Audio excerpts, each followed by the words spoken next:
Yeah, just one sec. I'm going to move over to Mr. Rossick and Mr. Lester.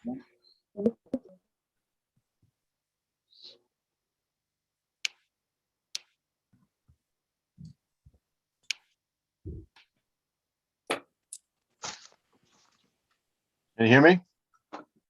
Yes. I see Bob. Hey, Bob.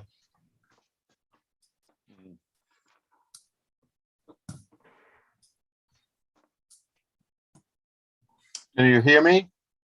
Yes. Cheryl? Yep, we hear you, Timothy. Yep.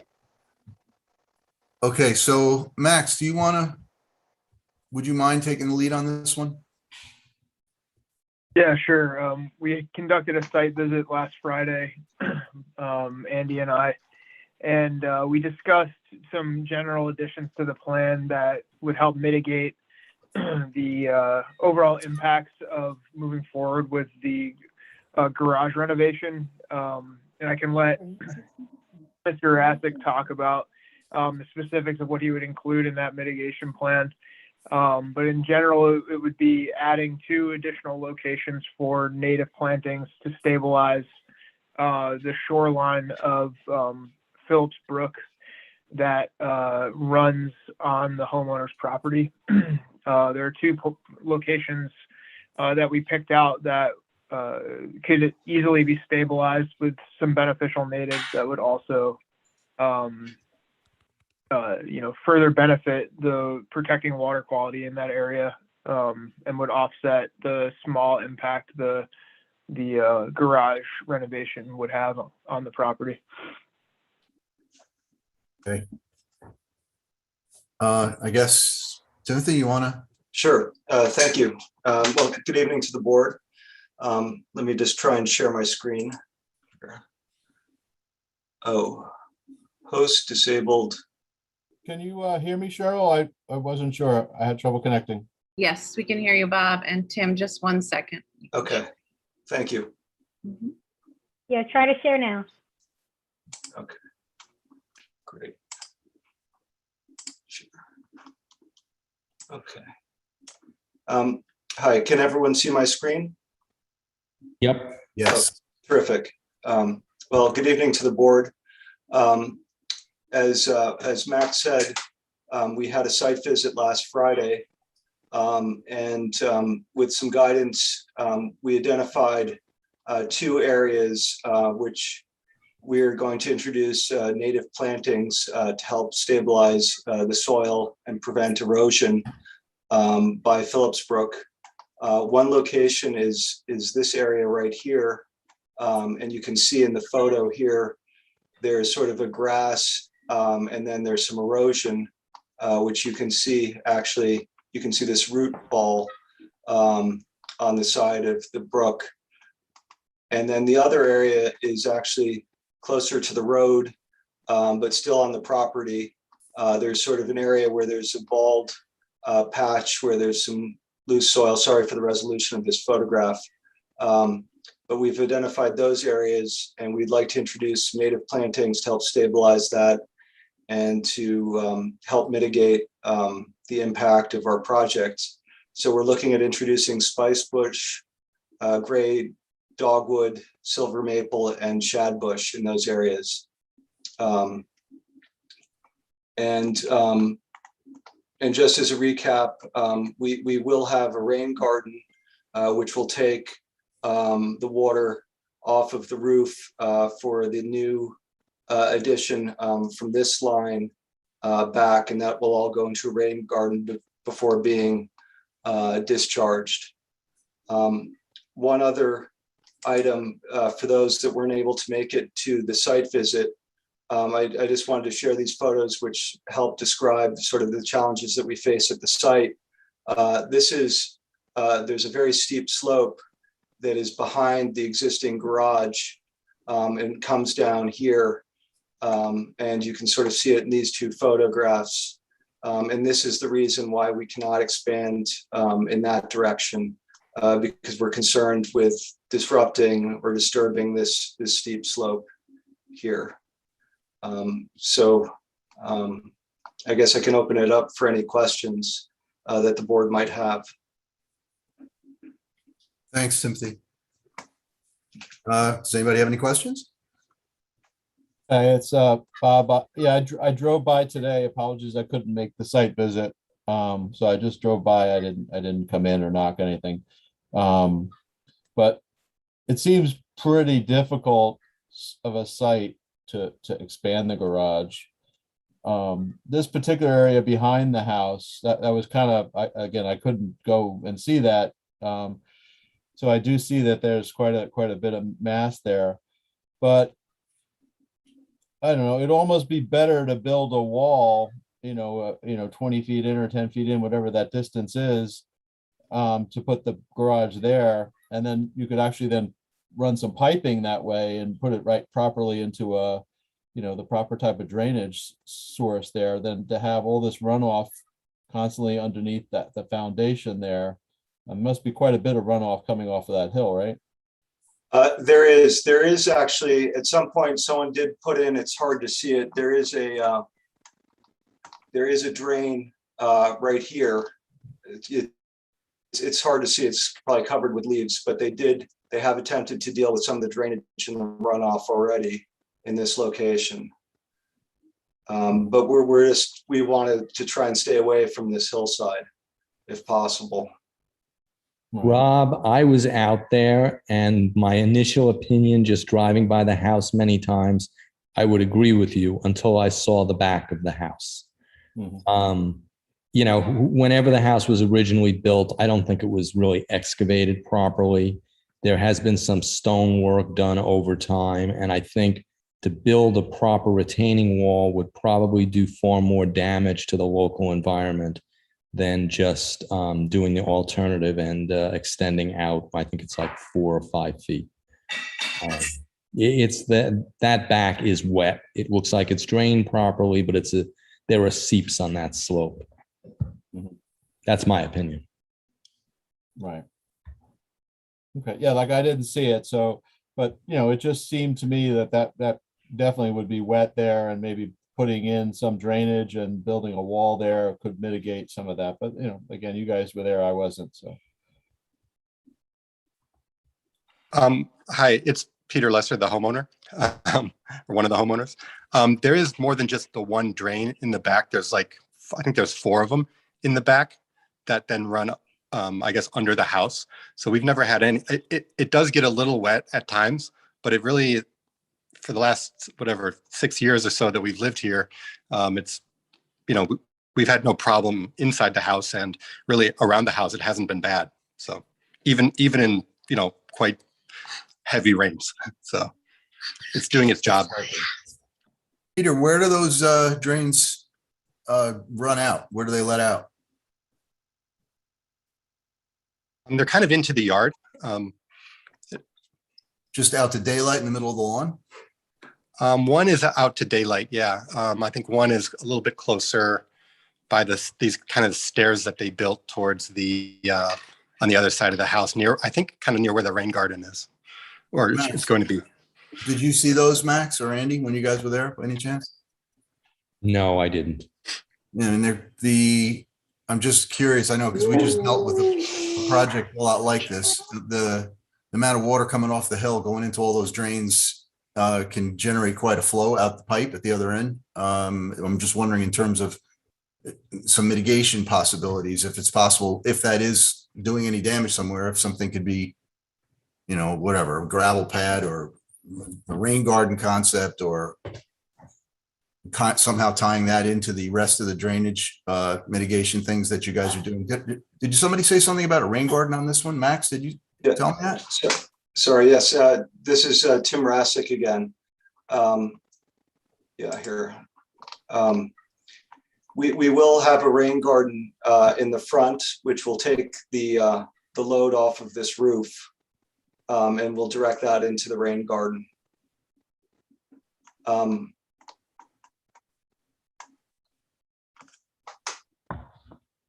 I'm just really thinking, with these, where we're allowing expansion of the footprint in the buffer, pools, houses, anything that's absolutely not absolutely necessary, we're trying to find balancing mitigation. So you've already done that. I guess that the rain garden was added since the last meeting, right?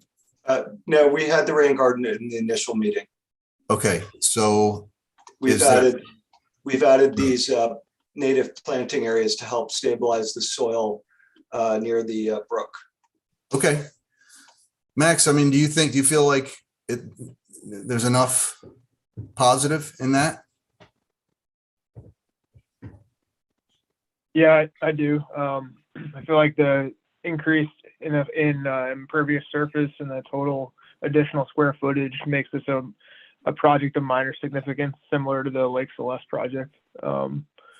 So if the board was comfortable with the concept as shown and the mitigation that they proposed, I wouldn't have any problem permitting it.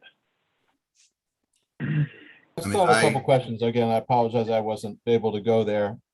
What is the purpose of the garage, the expansion? So the garage right now is sort of on its last legs. It was not well constructed initially. So we're looking at building a new insulated structure. And then on the second floor, there'll be a home office because now people are working from home as well. So we want to be able to accommodate that. And it's a growing family and they need space. As you saw, there was a hand in the screen when Pete was speaking. They just need to have a separation of family life and work life. Yep. And I do want to say, right now, as Tim said, that the garage is not insulated at all. And so, I've always felt that that's been a real energy drain, and we're, planning on putting a split system in, just like we have in the rest of our house, which we've added since we moved here. And so we, that insulation, I hope, I'm not an expert, but will, help us with energy use overall as well, which I think will be good. Yeah, insulation helps. Okay, so it's a completely separate structure than the house, is that right? No, it's connected to the house. It's connected, but Yes. it was obviously done at a different time, maybe, or something. I think it may have been done at the same time. It's just, Oh, it okay. wasn't well constructed. Okay, fair enough. Okay. Yeah, so, I mean, again, I would like to see, I know you got some plantings over here on the side where the red circle is, but again, Max, I didn't see what's on that whole down slope, but when I drove by, I mean, that looks like a pretty significant slope there. So I was just wondering if carrying those plantings and trying to build some kind of more significant, vegetation along that brook, the length of the house would be, beneficial, just in general for the long term. Yeah, I think so. And the species he has proposed, we can maybe discuss the sizing of those plants because they're all shrubs essentially that would really establish a good riparian buffer if they survive over the next few seasons. So when the canopy kind of opens up to the west of the driveway, that buffer is kind of more apparent, and where the bridge and some of the taller trees shade out those areas, it's just basically exposed ground. So there's a pretty good opportunity there to improve. Mark, I think your point and Bob's point is really a good one. Given the policy the board is trying to follow on non-health and safety exemptions to work within the buffer zone of requiring significant mitigation, I think there's a lot to be said. We have to use some degree of judgment and common sense, and even planting shrubs can get to be very, very expensive pretty quickly. But having said that, I think it would behoove the board to look at something a little more robust along a longer section of bank, just for precedent, because that would really be a significant improvement to a larger piece of land. And I think the more we can stick to that when we're granting exemptions, the stronger the footing the board is on, and frankly, the better for the watershed, the wetlands. Thank you, Jen. I have to say, I agree. To me, it's straightforward. We're granting an exemption. It's the degree to which we are mitigating that, to me, feels a little sparse. I mean, it's definitely in the right direction. And there's no planting plan. I think Max, you can take the lead on that, but I think it should be substantially more. We don't want to set a precedent with actual ratios, but if we're expanding the garage by, say, 200 feet, then maybe we want to see 1,000 feet of plantings, an area that's been stabilized 4 times, 5 times as much. Maybe we want to see twice as much. Again, I'd like to see my personal opinion is I'd like to see as much done in that general area as possible within economic reason. The rain garden, I think, is great. The other thing is the maintenance agreement and how long it goes, and whether this goes in the deed again, like the previous ones, where this is small. Like Max said, it's a small project. So how far do we want to get carried away with those maintenance agreements and deeds? But it feels to me like once we have set a precedent that we required it on one, it should be just boilerplate. It just goes with any of them where there's an exemption. What do you guys think? Mark, I guess the focus on setting a precedent is one part of it, but I think the more important aspect is that it shouldn't be a ratio, or it shouldn't be a percentage of the footage that is expanded out. It should be fit for purpose. What in that property makes a significant improvement?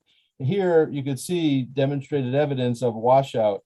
So any movement of that building closer to that edge is just likely to cause along that entire shoreline something more. It's hard to predict where water is going to flow and how that construction is going to, even with the best intentions, might disturb another area inadvertently with the, moving water flow. So I think like the focus of these mitigations should be that they're fit for purpose and that there's a significant improvement, to the wetlands area as the kind of the compromise for the unnecessary expansion. Could you still replace the garage, Peter, without expanding it and still have an office? I mean, it might be a smaller office, but why does it have to be expanded if it was, not constructed properly or not insulated? I just don't know what's the justification for the expansion? Bob, in that regard, I think if you were to tell the applicant, build it in the existing footprint, and then in that case, they don't even have to come to us essentially, or we would have much less pushback. They would still have to come to us, but much less pushback. But we're giving up all the plantings and everything else that they're offering to do. It almost feels like, we're cutting off our nose to spite our face. So, because the additional square footage on this particular one is so minimal, I can't really see the impact being huge. I agree with you 100% about your, whatever phrase you use makes complete sense. It should be very site specific, not some ratio of square footage, like right. Whatever. I agree with you 100%. To me, this doesn't feel like it's not going to make a huge difference. And they're catching all the runoff from the house. So they're actually improving the situation with the amount of water coming off it. Right. No, I know what you're saying, Mark. I guess I was just looking for why is it being expanded? I wasn't like pushing back saying you couldn't do that or like I wouldn't accept that. I was just trying to understand like what's the rationale for that little bit of expansion that's brought it to this position. Yeah. So if we're in the place that we're in right now, can we think about what we might want as an expansion on if we want to do more planting by the brook, can we share with the applicant what that might look like beyond what has been proposed? Do we have an idea of that? I mean, we're talking about the the bank of the brook, right? So we're not talking about where the bridge is. And I think in Expanding that addition, planting, or what are you thinking?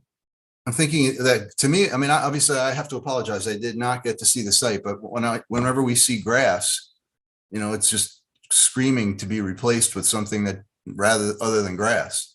And the space between the garage and the stream is really what we want to protect. The stream bank is obviously very important, but that space between the garage and the stream, maybe? So you're talking about beyond where that oval is next to the brook, bringing that out and making it longer, right? Passing the rain garden and going at least to that bend. in the Yeah. brook, Yeah, I mean. Kind of I just nestled drove in that by, bend. That whole corridor along the edge of the brook, all the way past even where the glass is on the house, the glass sliding doors, it all looks like it could be beefed up significantly to prevent, some type of runoff off of that whole side there. So again, I mean, I get it if it's more efficient to build it the way that you've proposed, then maybe we could try and beef up that entire, that entire shoreline there, with some more significant plantings rather than just the grass and kind of the small scrub brush. I mean, again, I'm just going by what the picture There we is here. I go. didn't Yeah. walk it. So Kind can of I, the idea. hi, it's Peter Lester again. I don't think that's the problem. I mean, we've been wanting to do stuff, which is essentially right. I think what we're talking about is right in front of the, like almost the main door, the front door, that whole sort of front area. That's what we call the front. And yeah, we've been wanting to, do some stuff there Smash. anyway.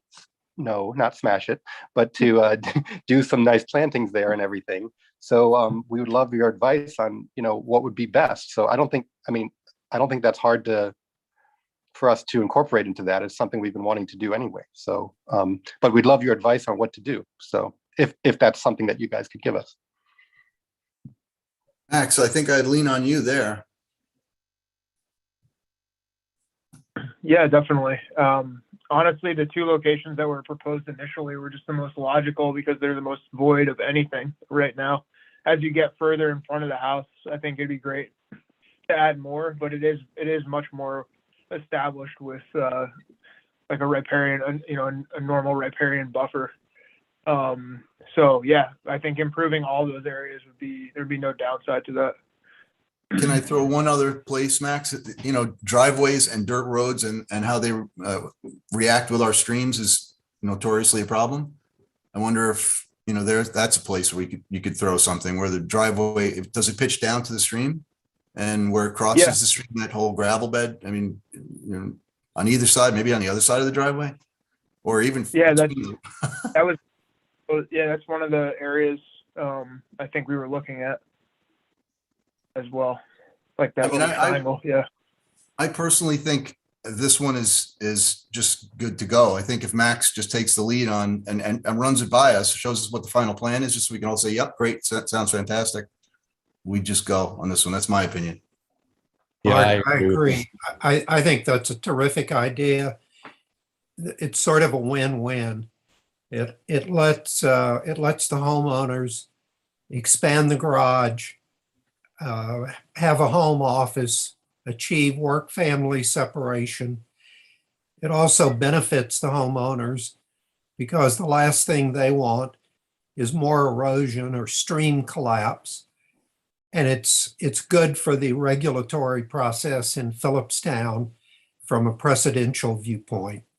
So I really think this is a win-win, particularly given the kinds of plantings that have been initially suggested, all of which sound very well suited. And I'm sure Max can come up with some alternatives or help the homeowners and their consultants come up with alternatives that will be great for stabilization and protection, but also will be scenically and visually appropriate when sitting in the house looking down toward the stream. And good for wildlife too. Some of Absolutely. those selections will be great for wildlife. So that'll be Great nice point. too. So this is really a win-win. And it's I think the kind of example of cooperative partnering between the board and applicants that really helps Philipstown and helps everybody. So I think the more we can do this kind of thing, the better for everyone. So I'd just say, in addition to everything else, Peter, thanks to you and the other co-applicant, because this is really what I think the process ought to be. And it's great to work with people like you all. Thank you. Yeah, our interests are very much aligned. So, I'm supportive of these measures, and, I just want to do the right thing within our budget like everyone else. So thank you very much. What do you guys think about the maintenance agreement? Deeded in, taking some Yeah. photos of the thing when it's done, putting it in the building department file so the building department's Yes. aware of it. All Yes. for Great idea. Max, do we have the maintenance agreement from that pool over by the pond? Not yet. They haven't resubmitted every new materials, but we can find some example of one that we have. Okay, so if the applicant would be okay with that, the idea being that, the maintenance of all this work, you want some photos of it so it goes into the building department file. Everybody knows what it was supposed to look like, what was agreed upon. There's a plan for it.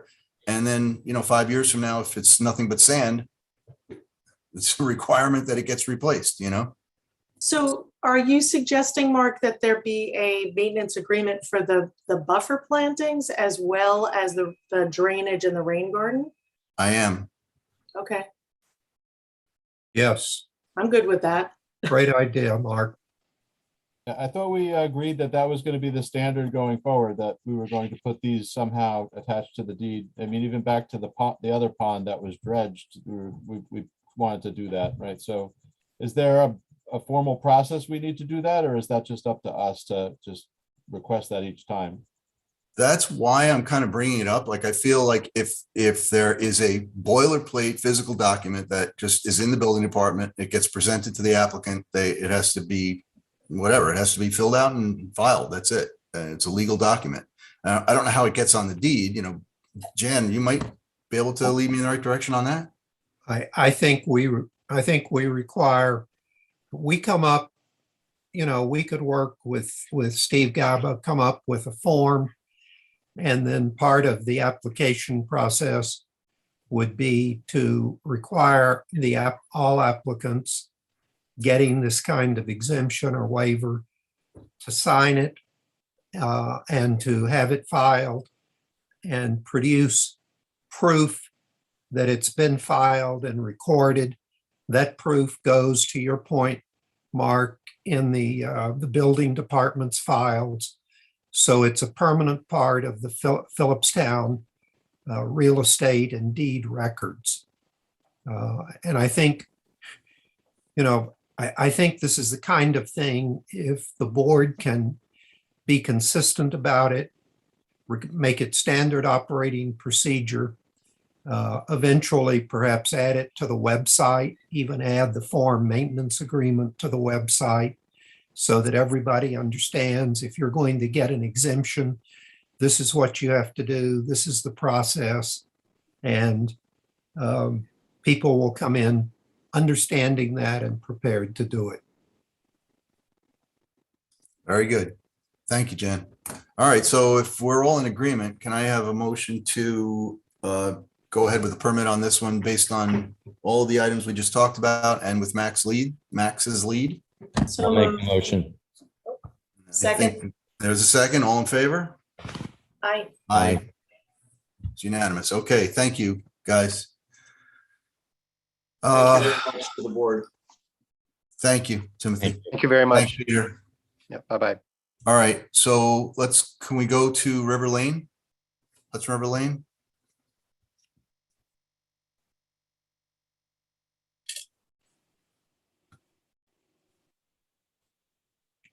Hi, James. How are you? We're good. Great.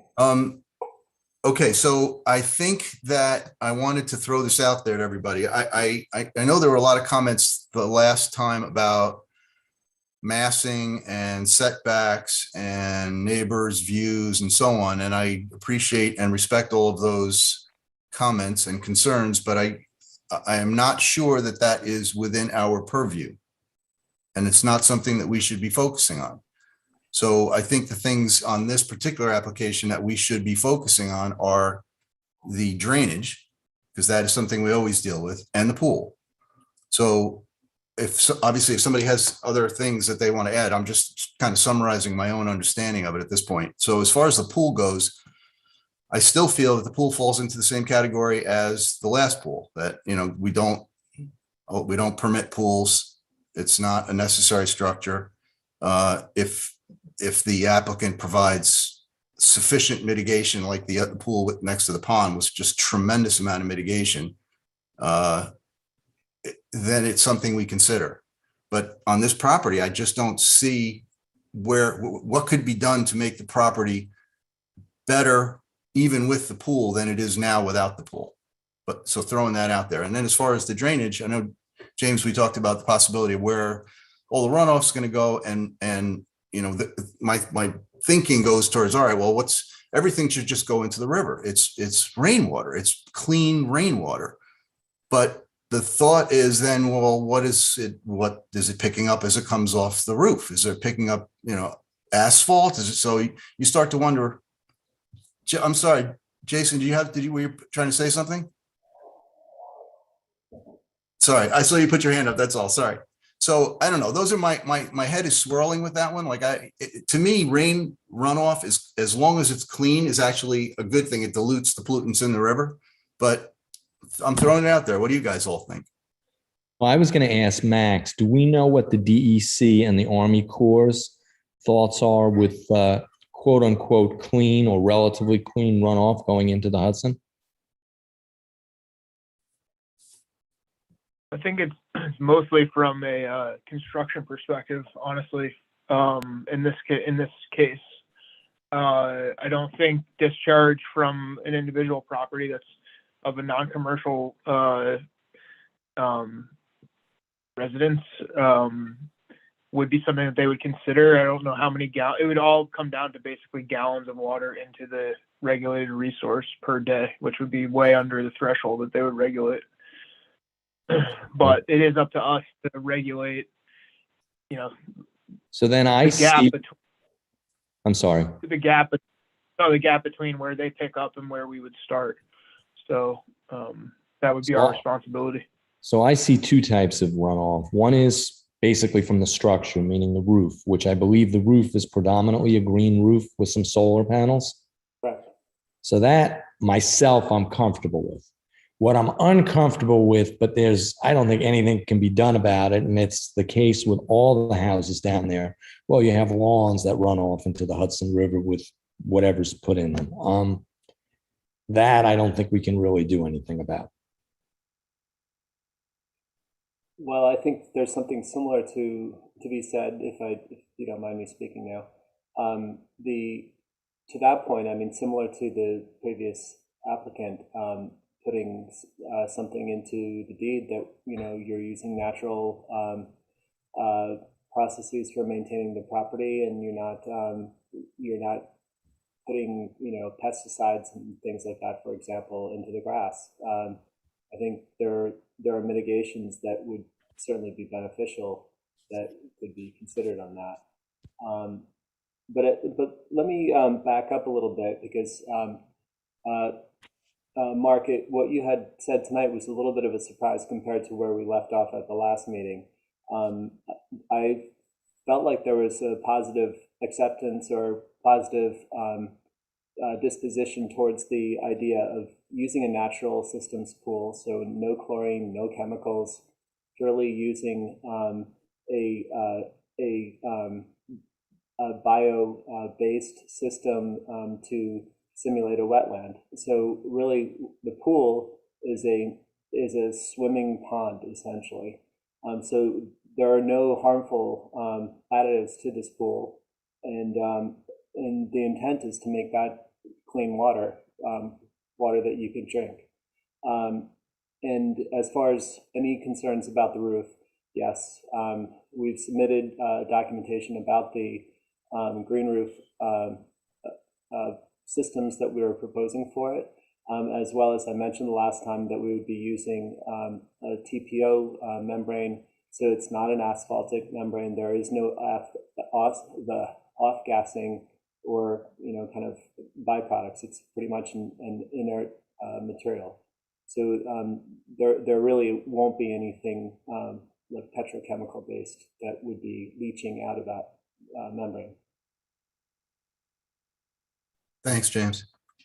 Hey, James, it's Bob here. From the standpoint of the filter, right? So my understanding from reading your literature is that it's it's an engineering solution, right? It's not a planted pool, right? So there's planted pools that have 70% is plantings, and it is like a wetland, and the wetland has a barrier, and then it filters into the pool. But those do act more like a pond. You got algae growth, you got even fish sometimes on the planting side as the filter.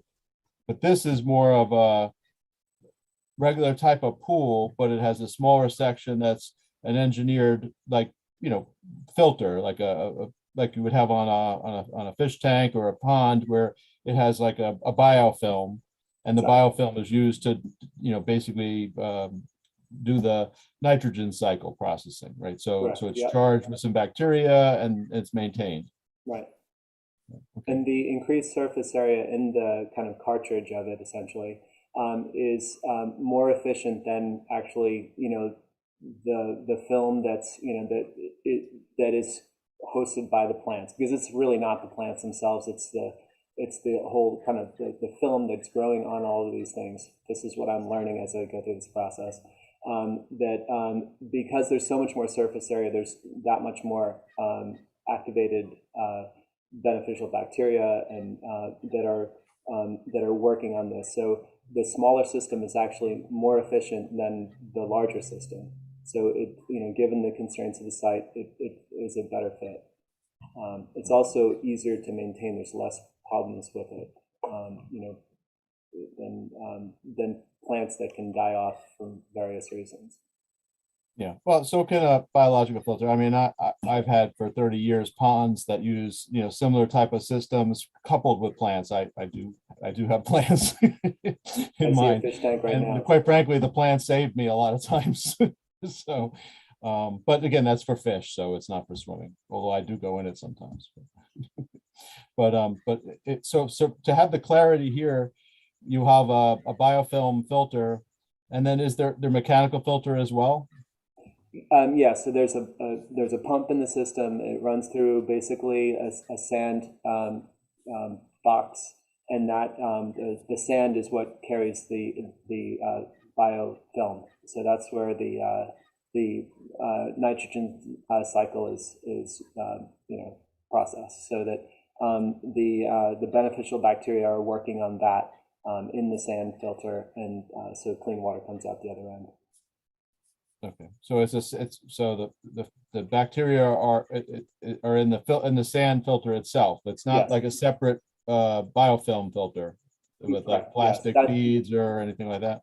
To my understanding, I mean, I'm not the designer of this system, but it's a widely accepted practice in Germany and Austria, and the installer that we're speaking to is trained in Germany and Austria in the system.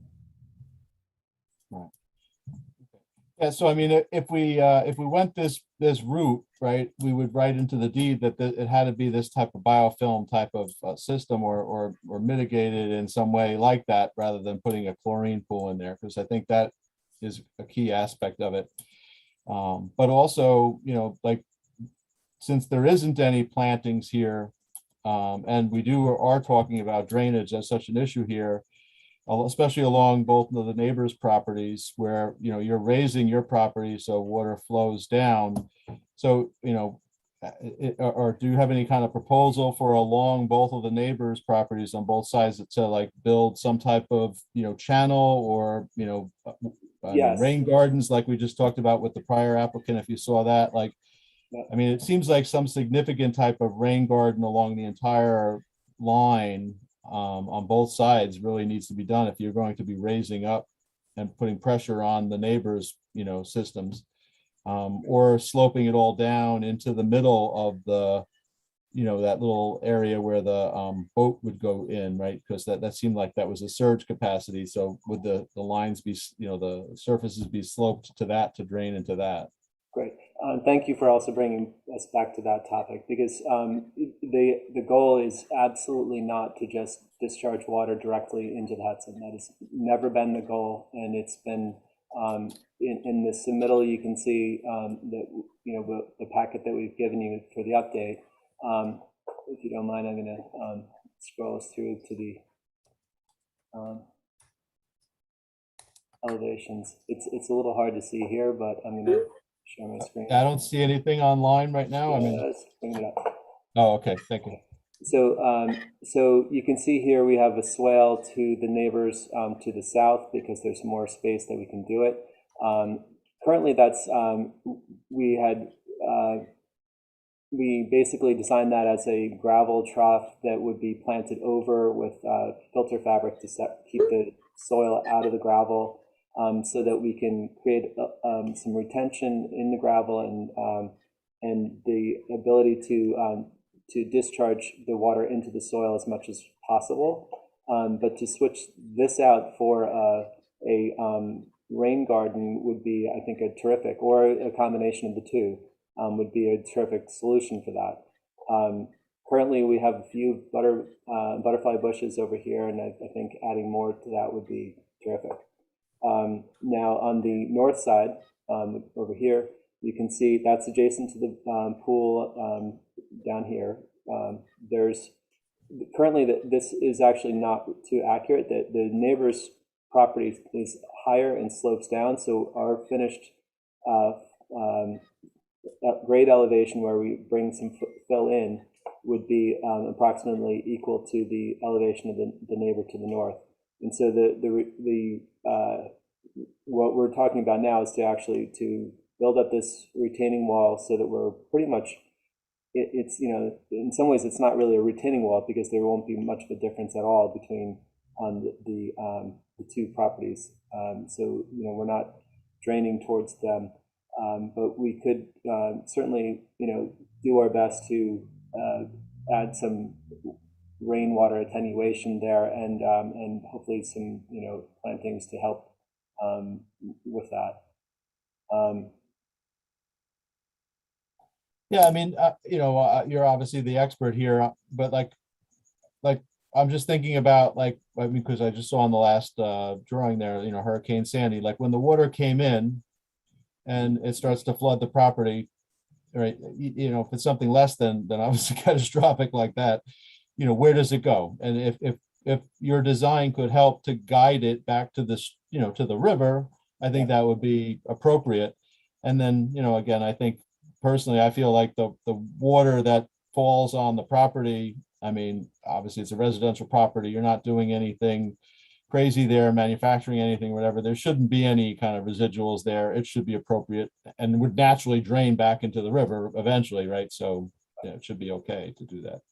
But I think, given the tide situation there, that there's a lot of water backing up from the river, giving, saturation to the soil. In the last high tide, there, on the northern peninsula, as we call it there was, I'm going to switch back so I can just make some gestures over here. So this portion here was flooded, and it's all full of devil claws and things, devil heads, however you like to call them, water chestnuts. And so the flooding is real. The goal is to actually bring it up higher, just to make it a little bit more kind of usable for the clients, and that's part of the submission to the Army Corps of Engineers and the DEC. So it's like the site in some ways belongs to the river, and the goal of keeping this natural shoreline here through the site is working towards what you were suggesting there, Bob, about allowing natural, kind of ebb and flow of the river, as well as a little bit of relief in the, changing tides. Can I make some? You want to go, MJ? I'm sorry. I just had a curious thought. Do you know what this property looked like over the weekend when we had the 2-foot sea level rise and all those other issues on the river? I was just at Little Swimming Point this morning picking up trash on the beach from the high tide. And then looking down the river and seeing all the plastics in the flotsam. It was really disheartening. I'm not sure if I think the clients are on the call right now. I don't know if they can be let in to let us know. But just on Friday, the high tide had marked the high water mark there. I would imagine it was more, of the same over the weekend. Can I make my comment? Max and I were the only ones that went on the site visit. I really think that everybody needs to see this piece of property. My issue is the pool. And when I say the pool, I think the system you want to use, James, is great. I have no issue with that whatsoever. The issue I have is that you're doing significant rebuilding of the seawall, probably needs it. But then I have to question myself, well, what type of precedent are we setting, allowing a pool to be put in an area that we normally would never allow it to be, because it's not an essential structure and we're really getting nothing for it whatsoever. As well as Max and I think briefly talked to you, or maybe it was Max, no, it was the three of us. We talked about, well, how are you going to rebuild the seawall? And what we were told, it was going to be done from the shore. And I know I had a problem, and I believe, Max, you did too, that's probably not the best way to do it, that a cofferdam, if that's even going to be done, a cofferdam is constructed and then it is rebuilt from the riverside so that there is no chance of anything getting in the river. But those are my thoughts. I really think I was really taken back by how thin the spit of land on the south side is. And after seeing it, I really had to ask myself, does this make sense? The old cliche is a picture's worth 1,000 words. Well, in this case, a site visit is probably worth 100,000. That's my comment. Andy, I'd just say I'm sorry I missed the site visit. We were out of town, but I would really like to see it. James, if I could say one thing just to sort of put Andy's comments, Andy, Mark, and Bob's comments into context that may be helpful as a way to think about this. I think the Conservation Board historically, at least in the time I've been involved in it, has done a terrific job of emphasizing what I would call a do no harm standard to the wetlands and watercourses. And I'm not sure we have always been as consistent and as focused as we increasingly are to the point that is being made tonight, which is not only when a permit's being granted for a non-health and safety reason for work within the buffer zone, is there a do no harm standard, but there's also a make it better overall in addition to do no harm. And I think what you're hearing is, I think you and your clients, as Andy just said, are doing a terrific job on the do no harm standard.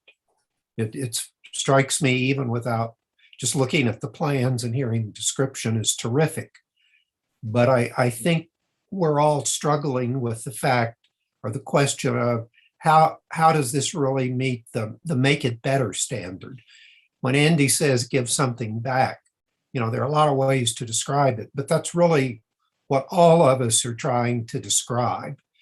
And I would suggest, to follow up on Andy's comment, if it's not an imposition and with apologies to you, I would really appreciate an opportunity for one more site visit.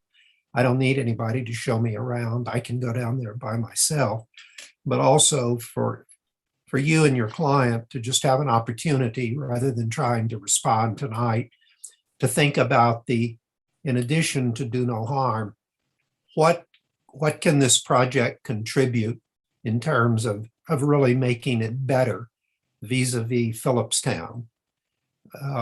And that may just be my sense of where the board is, but I think increasingly we're really focused on that as a prerequisite for these kinds of non-essential structures, as well as focusing on maintenance agreements and deeded provisions so that all of this is locked down permanently. Well, thank you, Jan. I do want to respond back to Andy's comment first, though, about the phasing of the work for the cofferdam and the retaining wall. The cofferdam is on the river side of the site, for the obvious reason that that's where the work is going on. And so the dry land, once water is pumped from that, is where the work is going on, which is the shoreline. Working from the shore is, I am told, this is not me just shooting from the hip, but our marine engineers, Race Engineering, has said that this is the way to do it. And I was of the opinion coming into it that it made sense to do all this work, heavy work, from the water, and I stand corrected. The engineers who are the professionals on this, they've done several seawalls in Philipstown, have said that the proper way to do this is from the shore. And so the strategy is to demolish the structure so that we have access from the shore to do the work. It's the most stable, and it's most cost effective, and it's easier in permitting and for many other reasons. I cannot, speak to any other alternative than what our consultants or experts say on that. In terms James? of, yes. Oh, I'm sorry to interrupt. I thought you were finished. So I guess just along that note, I mean, obviously they're the experts. I mean, I've never built a seawall, so I would defer to them. They've built many of them. But I guess I'm interested in also, along all the places along the Hudson, there's just a variety, hodgepodge of different types of seawalls, different engineering structures. And is there a proper way to butt up to those adjacent properties that, is like a best practice or something like that, that would be considered? Obviously, they would know that, but. Well, a concern that we've had is, is completing the peninsula. We've been talking to neighbors quite a lot to make sure that their concerns are addressed. And we had invited them to participate in rebuilding their portion of the seawall. They declined, but we are looking at strategies to turn the corner here. Again, their site is higher than our clients' on the most part. Of course, here it does slope down. Both sides, James? This I don't see any. Are you trying to show something? I'm sure. Oh, it looks like you're trying to show something. Sorry, I thought I was still screen sharing. This property to the north is higher, although it does slope down towards the river. And so they've got basically riprap along their portion of the peninsula there. We talked to them about doing, completing the rebuild of the seawall across their property as well. They were not in a position to do so. So we're looking at returning this corner here where there would be the grade change, and then then the slope no longer drops off. So so we're addressing that portion, but yeah. What about on the other neighbor on the other side?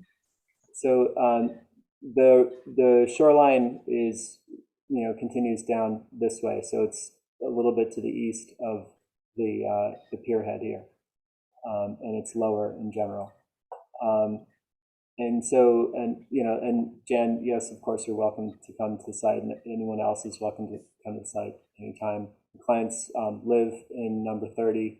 They're there all the time. I'm 15 minutes away, so I'd be glad to come anytime as well. Yeah, I drove by today. Apologies.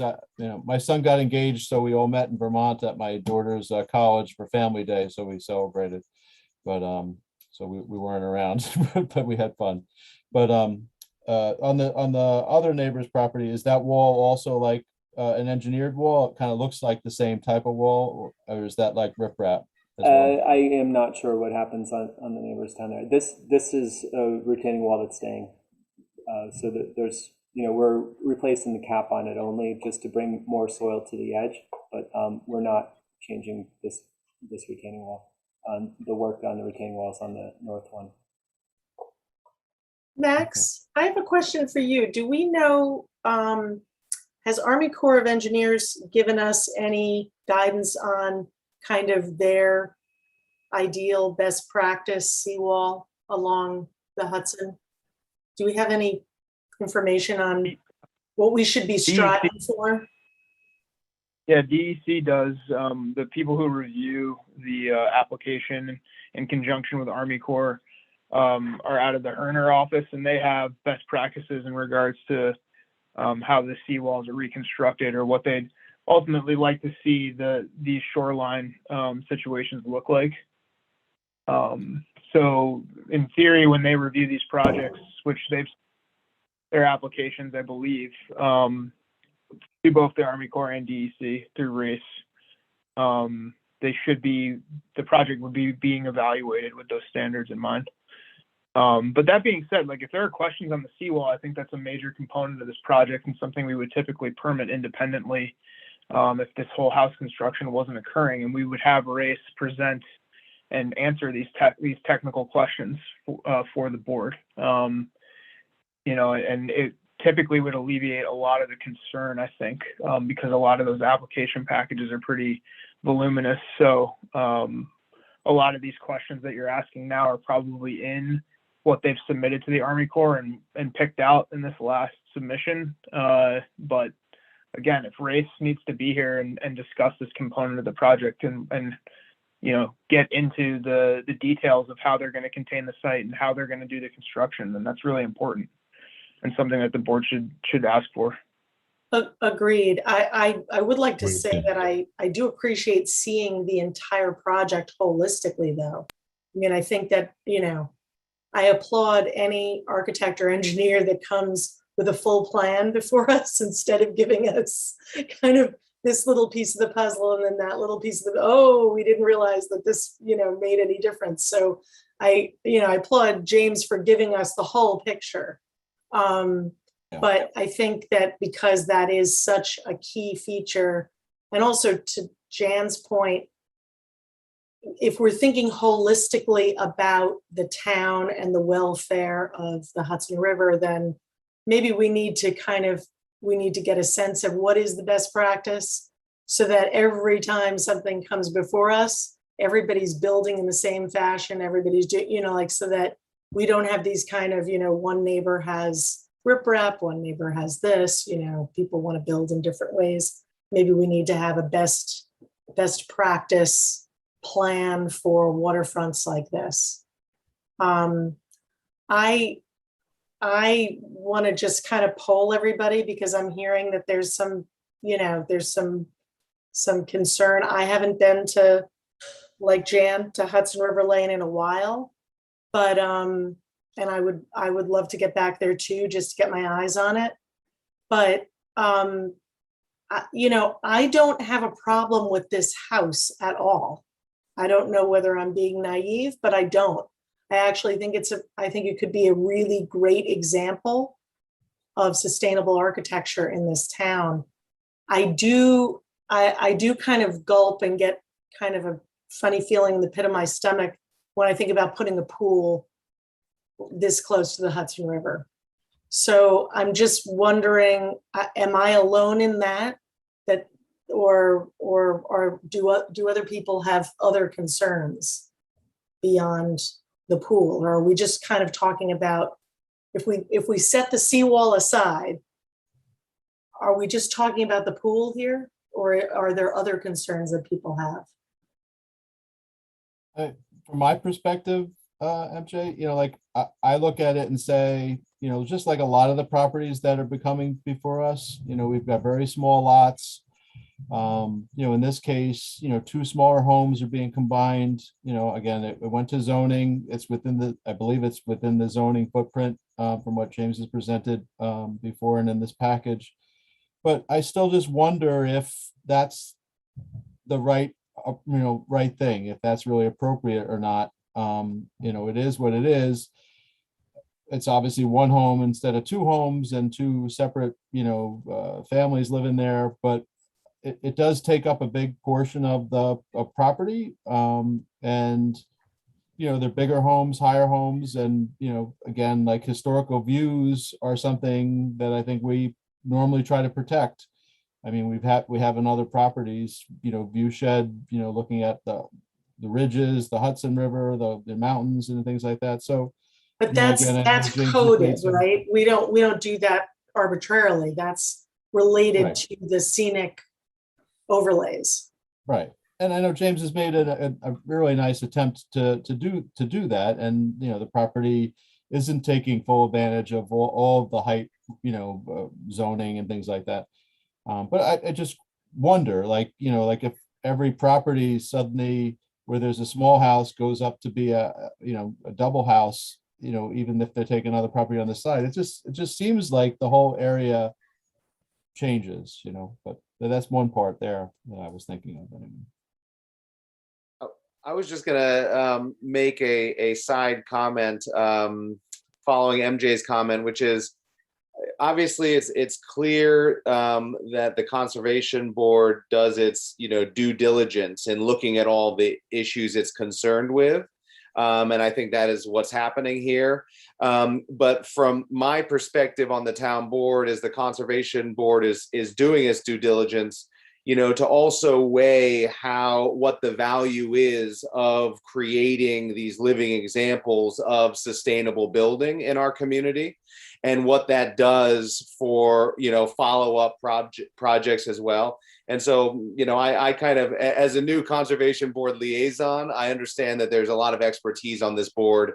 And so you all do your due diligence on that. I just ask also, that we consider when property owners are trying to build these, off fossil fuel, green roof, resilient structures, that also, is part of the equation. Jason, I think that was incredibly well said, and thank you for that. I agree. I think as an example of sustainable architecture, this project is a home run. It's a wonderful addition. We can all question whether any of the properties on this road should have ever been built in the first place. That's a different issue, though. We are where we are. And I think for having crossed that Rubicon 50 or 75 years ago, I think this is certainly, to me at least, an example of best practices. I think MJ really hit the nail on the head when she said the house is fabulous. Leaving aside the long-term or the historical question we all grapple with and say what if about, I think the issue that is really troublesome to the board is, I think, primarily the pool. And it's not because there's anything inherently wrong with the pool. I think it's been done. I'm not a technical guy, but I think the proposed solutions and structure and design of it are as good as it gets for something that would be neutral in terms of impact on the site as opposed to chlorinated. I think though we do struggle with the not only do no harm for pools, but also make it better in terms of the site or portions of the site as a whole.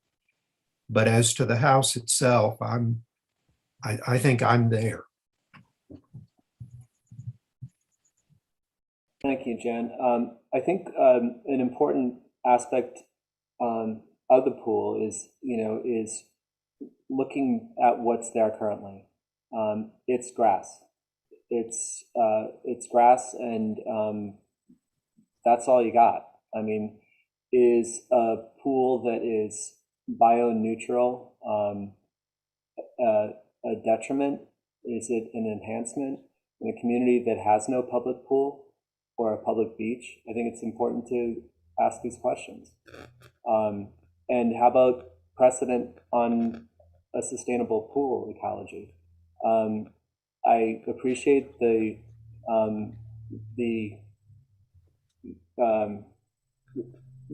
acknowledgement that doing a house like this, passive house, net zero, possibly net positive, an energy producer, no fossil fuels on site. I appreciate that the board sees that as an example to follow. I'm also offering an example in the natural pool. In an instance where there is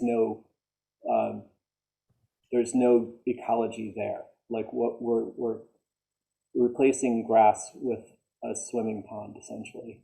And what harm can it do? Possibly if the wall were to fail, but it's an engineered concrete structure. Is that probable? Perhaps maybe if we had a devastating earthquake, but I think we'd have a lot of other issues if that were the case. I think if the pool were to suddenly rupture because of, say, an earthquake, so would the seawalls, and so would the houses, and so would other people's oil tanks. So I think I'm having a hard time understanding, other than creating an undesirable precedent for building a pool close to the water. But that's why we're here. It's not an asset, right? And so we've been asking for your consideration of that.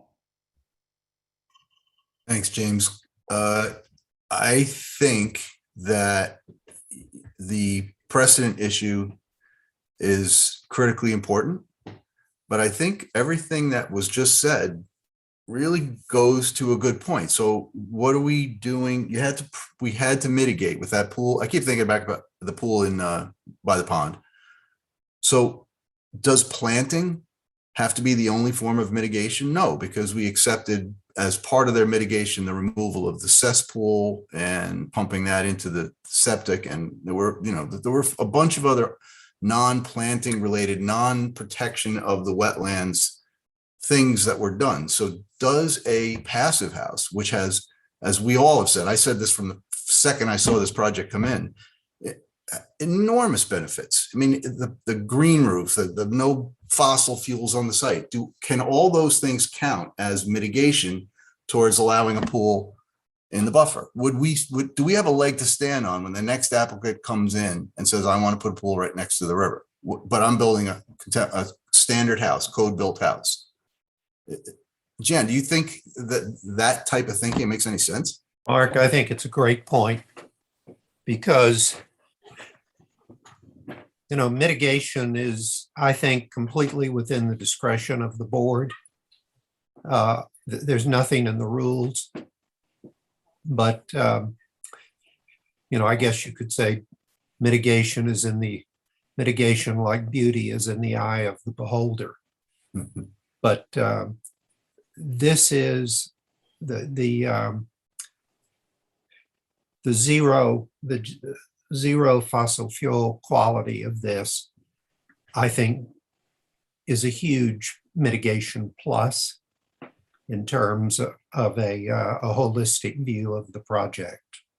So I think this is too important to try and rush it tonight. I think the people who were out of town or unable to be there would benefit from from going by and looking, maybe meeting with James on site, because his commentary and judgments on these things are terrific.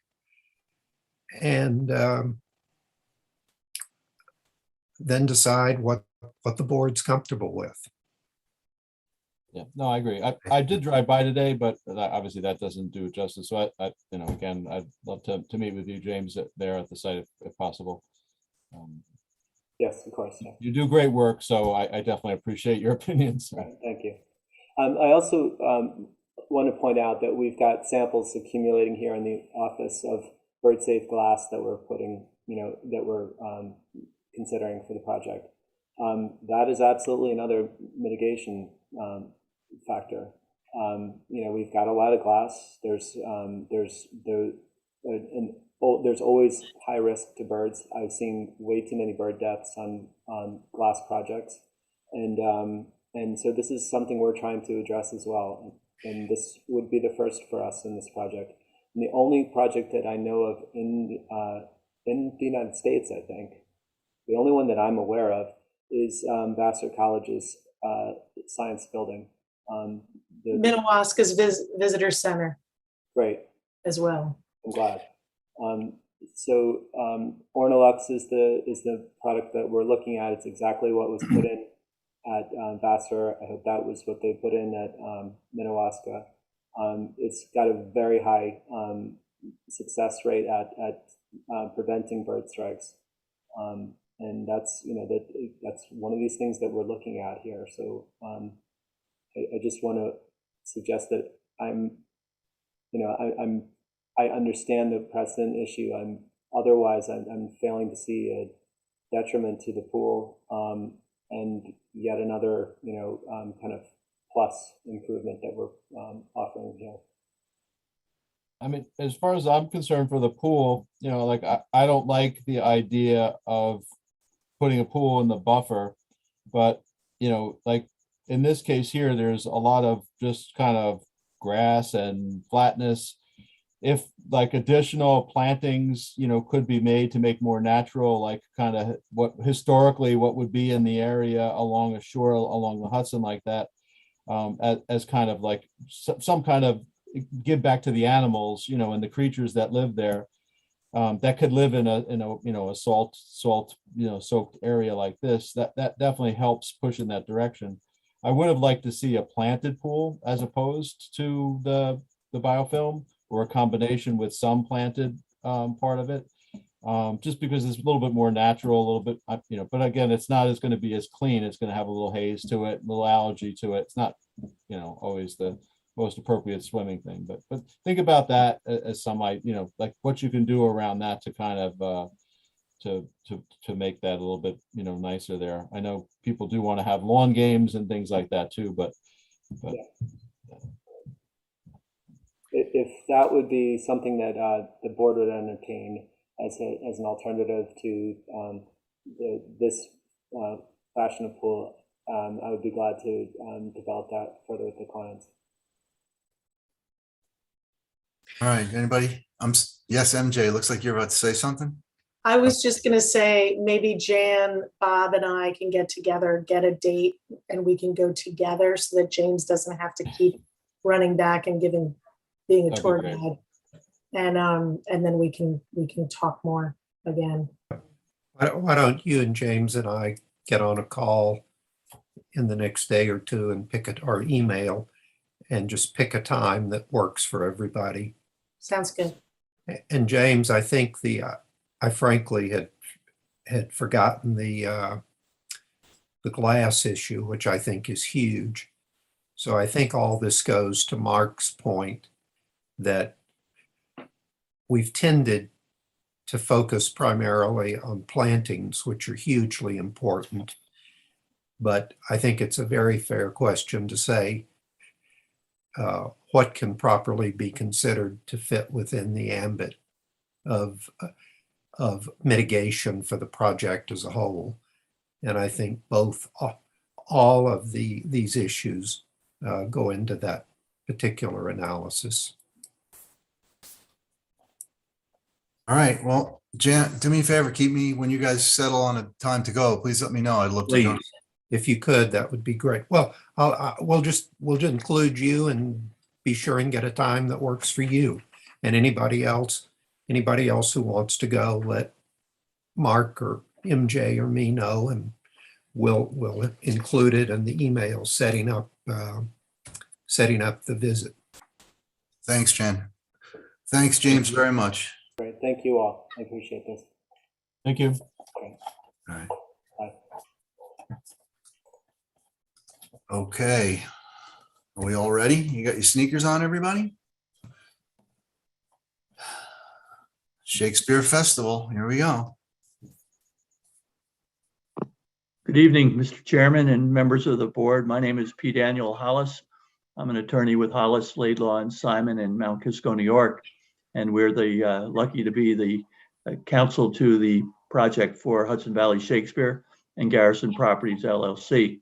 With me tonight, I think, I don't see everybody all at one time, but Davis McCallum, who I do see, the artistic director, and Katie Lieberman is the executive director of Hudson Valley Shakespeare.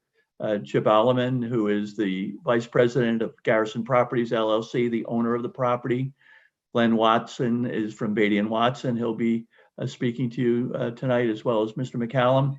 Laney McKinnon from Nelson Bird and Waltz, the project landscape architect, and Ali Patron, who is our project manager, who, if need arises, will share the screen to help out with whatever questions you might have of us. We're grateful for the opportunity to be able to meet all of you in this forum and format so that we can familiarize you with the plan, answer your questions. This is not going to be our only appearance before your board, for sure, because there's a lot to this project. We've been in front of the planning board now for 10 months, and we pride ourselves on our ability, and I think it would be acknowledged by the planning board, to be responsive to any and all inquiries they have for more information. If you had a chance to look at our EAF Part 3 submission, you'll see that we have really been as thorough and detailed as possible. To Ms. Martin's point, we're not doing this in piecemeal fashion. We want to just let you know that we want to create the same atmosphere of collaboration and cooperation, and we'll provide any and all materials that are asked of us. I know there's one soil sample that Mr. Johannesson had promised Mr. Garfinkel, that as to the small reed marsh area, and that's in works. So that will be forthcoming before we meet again. Mr. Hollis, can I just interrupt you for one moment? Because for the record, I want to just disclose that my employer, the Hudson Highlands Fjord Trail, also employs the firm that Ali Patron works for our project. So I just wanted to put that out for the record, and just, I didn't want there to be an appearance of conflict. If anyone feels that there is a conflict, I will recuse myself from this conversation. I don't have a problem, but others do my colleagues on the conservation board feel this might be a conflict? I don't think it's a conflict. That's my opinion. I don't think it's a conflict. I agree. And I think, MJ, it would be really important for you to be able to participate in this, because I think your experience is going to be really important in helping the board thinking through and assessing everything we're going to be talking about with the festival. I'll stay on. Sorry for the interruption, Mr. Hollis. No problem, ma'am. No problem at all. What I was about to say is that the site visits are clearly important, and we welcome the opportunity to have that kind of interaction with your board when it's convenient or you feel it's necessary. The only thing, we'll talk about agendas and further meetings with you as the night goes on, because you're in charge of this process, not me, and we want to follow your lead. But I'll turn it over to Davis McCallum for a moment, so he can just give you an overview of the project and the vision that both the festival and Chris Davis from Garrison Properties have formulated to something that we think will be an exciting enhancement. Not only will we do no harm, but I think we're going to give an add back, as has been discussed here earlier this evening. It was very instructive for me to hear the philosophy of the board and what you're trying to do for your town. I appreciated that opportunity. So Davis, can you take the floor if that's okay with the chairman? Absolutely. Thank you, Mr. Chairman. Thanks, Dan. Hello, everyone. My name is Davis McCallum. I'm the artistic director at the Shakespeare Festival, as Dan mentioned. I know it seems like this project, suddenly the Zoom screen got a lot bigger. A lot of people suddenly dropped into the conservation board. I live on East Mountain Road South. I'm a Philipstown resident, as are so many people on our team.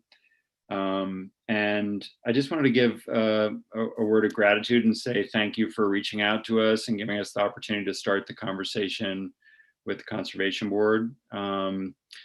We, as Dan said, we're eager for it to be a collaboration and to proceed in a really transparent way. I wanted to offer just a word of brief introduction about our organization.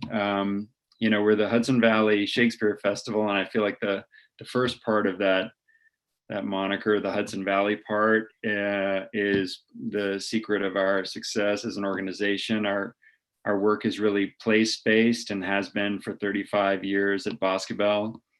The Hudson Highlands are really the backdrop of our plays, and for 35 years we've been doing plays, and people have been gathering outside and appreciating the wonder of the Hudson Highlands, and we hope to be able to continue that tradition in our future home. I wanted to say a word of gratitude to Chris Davis for identifying a local arts organization as the next steward of the 98 acres that he's offering to our theater, alongside a gift of 75 acres to the Land Trust, and 30 acres that Mr. Davis is keeping as a house site for himself, allows him to achieve the protection of all 200 acres of what's currently the Garrison Golf Course. And we're excited about what that transition from a golf course will mean from an environmental standpoint, in addition to the permanent protection of those 200 acres. We think it'll help Philipstown reach our climate smart goals as the mowing of the meadows and the fairways is converted into native meadows, and the elimination of the use of pesticides, which I know is of particular interest to the Conservation Board, that run off into our wetlands and waterways. And so in trying to get our arms around this opportunity, we engaged a really incredible landscape design firm, Nelson Bird Woltz, who are represented by Lainey McKinnon on the call. They have a really distinguished body of work that's all about ecological restoration. And I personally have just been very impressed by the thoroughness and attention to detail that they've brought to their work on the site plan and in imagining a more ecological and sustainable future for the site. So we hope that our goals as a client and as good citizens in Philipstown are aligned with the work that you've been doing as a conservation board. We're really honored to have the opportunity to share some of the ideas behind our project, and we hope that it'll be the first of many productive conversations, and we look forward to working in partnership with you. So thanks for making the time for us. I know it's late and it's an all volunteer board, so I'm grateful for your attention and for your consideration.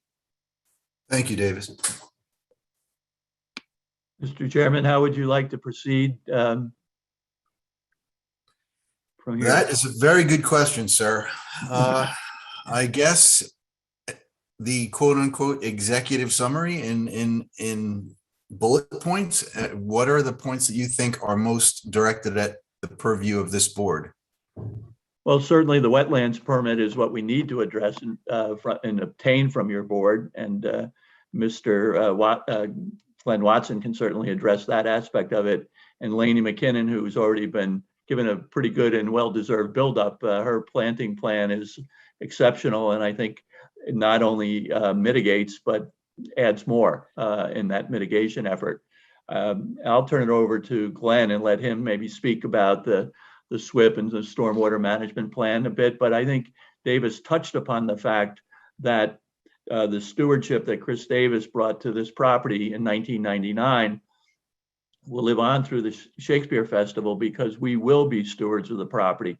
Not only has the land will be donated to the Hudson Highlands Land Trust, but the Shakespeare parcel will have deed restrictions attached to it that will limit its development beyond what the approval is that we have in front of the town board and the planning board and now your board.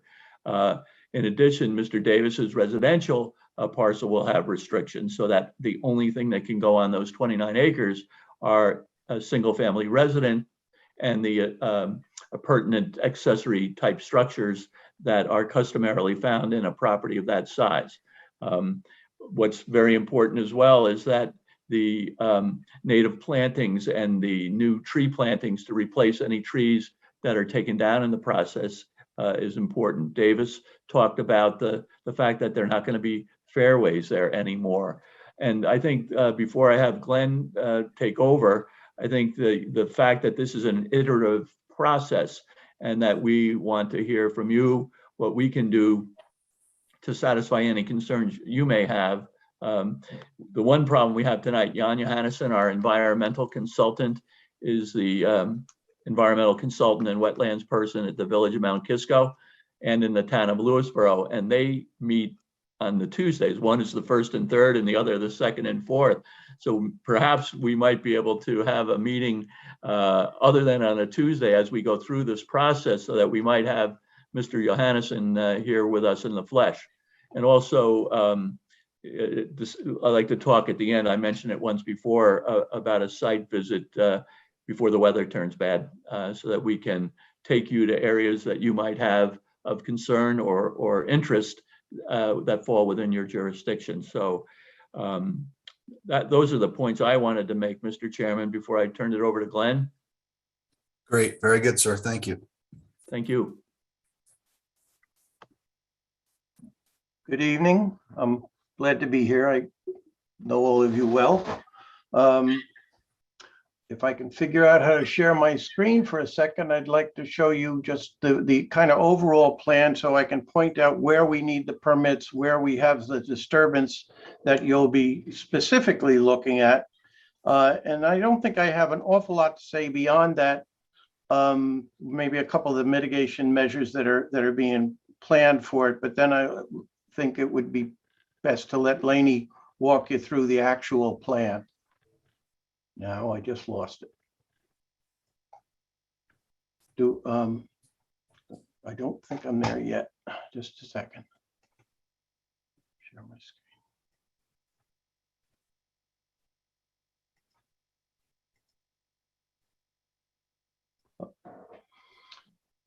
Okay. There are two areas where we will need a wetlands permit. First of all, the Snake Hill Road entrance that's existing today, which is right about E and Snake that I'm pointing to, and it goes straight into the golf course now. It's simply put, it doesn't work. The site distance are too short. We've tried to figure ways to lengthen them. A little hard in either direction. We could improve the site distance slightly, but not very much. What we did was find another place on Snake Hill Road, about twice as far from Route 9, where you see this brown stripe, and where we intend to enter the property from Snake Hill Road instead of at the existing entry. That will require the construction of a bridge that goes over the tributary to Philipse Brook that empties out of the big pond on the property. that is a bridge that's about 20 feet above the ground at above when it crosses over the stream. So, and there's plenty of room, well, plenty of room between the bottom of the deck and the ground. So in terms of impeding flow or animals, I don't think we have any impact at all. There will be some structural impact, about 2,600, or is it 2,900 feet? 2,600 feet, square feet of potential disturbance here within the wetland, where we'll actually need a wetland permit for wetlands disturbance. We then carry that grade across and up the hill on the other side of the stream to the point where we turn it and get out of the wetlands, and we stay out of the wetlands as we move along to catch up with the existing road and cross over it and have a new road that comes into the property and into the core of the site. When we make this bend, we have an encroachment of the proposed road on the wetlands buffer surrounding the pond. In that area and in most of the areas where we have grades of the road less than, I think it's 3%, we are using impervious pervious pavers, and I'll make that mistake probably 2 more times. We're using pervious pavers to capture the water and avoid any excess runoff. We have a preliminary SWIP. I say it's preliminary because the SWIP has to be done when everything is in place. We can't do it at this point, but we've demonstrated in that document, which we've turned over a multitude of pages to the town engineer, and we've put a synopsis of the report in the environmental assessment form.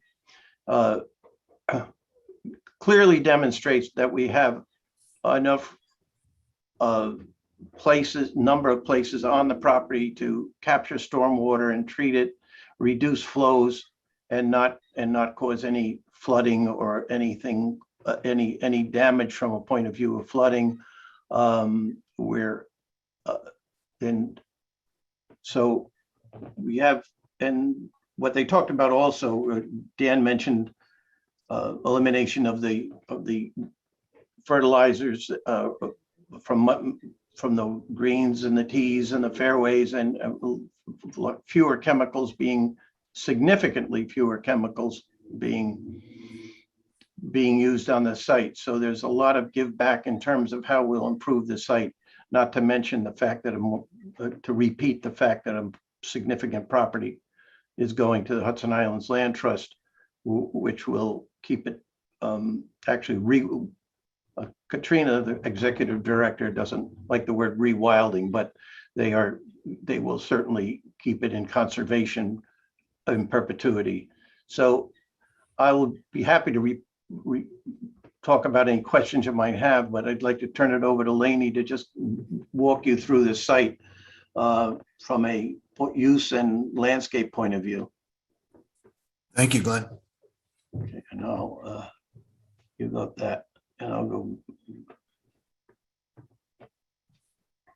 Great, thank you. Ellie, I believe that you maybe had the plan to pull up. Is that correct? Do you mind doing that? I gotcha. Thank you. You're welcome. Is this what you're looking for? Perfect.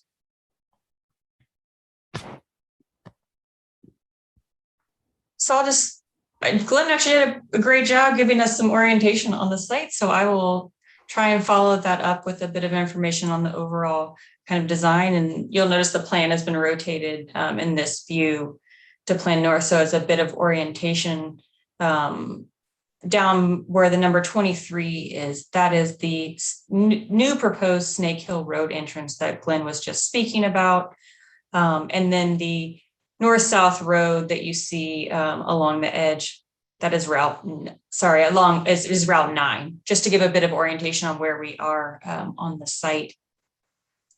So really the project in its long-term view comprises a lot of different elements, from the iconic Hudson Valley Shakespeare Festival open air theater and a back of house, where on this plan you have the numbers 1, 2, and 3 being at concessions and restrooms. And this really looks to take advantage of the stunning views on the site that I think the community knows and really loves, and pair those with we'll call it a rehabilitation of some of the golf course lands through a series of meadow plantings and, using their deep roots to be able to loosen up some of that soil and really provide a more ecological habitat, more interest through the seasons than is currently on the site. And you can see those, and Allie, thank you for helping me point around numbers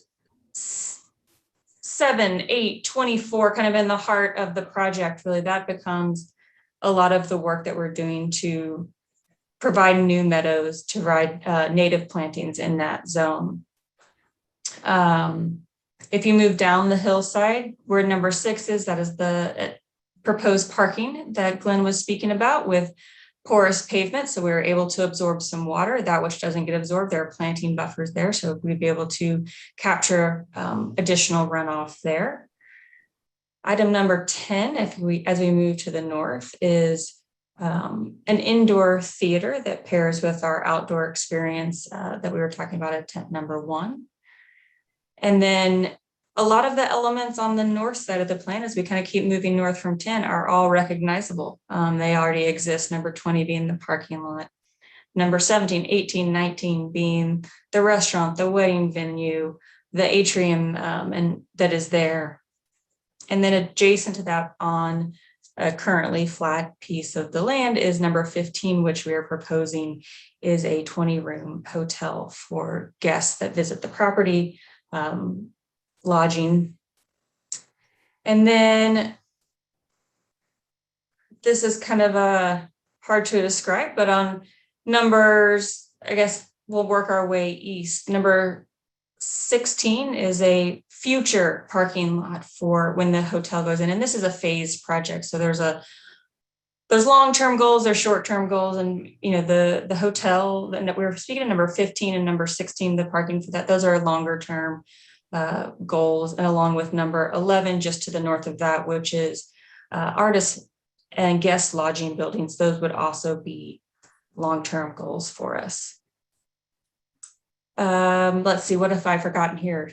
On the west side of the plan, kind of west of the existing structures there, which many of you might know as the driving range, that we're proposing with number 24, again, as rehabilitated meadows. And a lot of this work has been built off of our ecologist who has been on site several times to look at these and has been making some recommendations about the typologies of habitat to employ that would be able to provide a benefit to this zone. So one of the areas is number 24 in that zone to complement the existing forest structure that's adjacent to it.